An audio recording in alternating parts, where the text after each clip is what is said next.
আসসালামু আলাইকুম বন্ধুরা, welcome to my YouTube channel. আশা করছি আপনারা সকলে আল্লাহর রহমতে অনেক ভালো আছেন এবং আমিও আপনার দোয়ায় অনেক ভালো আছি। আজকে আবারও আরেকটি নতুন ভিডিও নিয়ে হাজির হয়েছি আপনাদের মাঝে।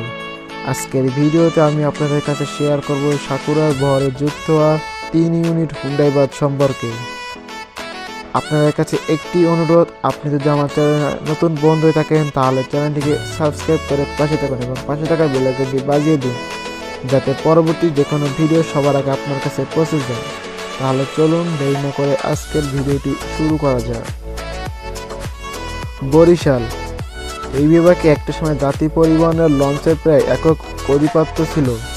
সড়কপথ বলতে গেলে ছিল নিবু নিবু। সাকুরা সহ আরও কয়েকটি পরিবহন টিকি ছিল, তাও যে খুব ভালোভাবে সেটাও না, কিন্তু এরা যাত্রীদের সাথে ছিল।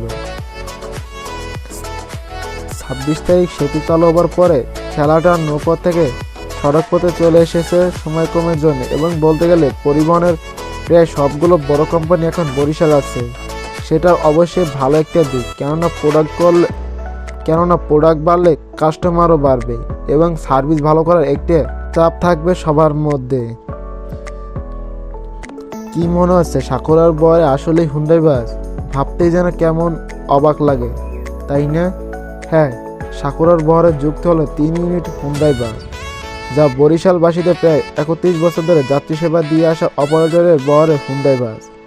বরিশালবাসীদের প্রথম হুন্ডাইয়ের স্বাদ দেয় শ্যামলী এনার ট্রাভেলস, কিন্তু এখন বরিশালবাসীদের স্থানীয় অপারেটর সাকুরাও হুন্ডাই নিয়ে যাত্রীদের সেবা দিবে।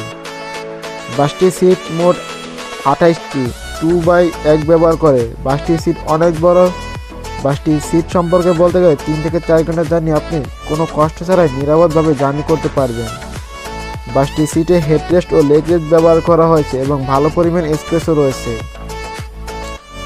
বাসটির নাম দেওয়া হয়েছে সাকুরা এমিনেন্ট।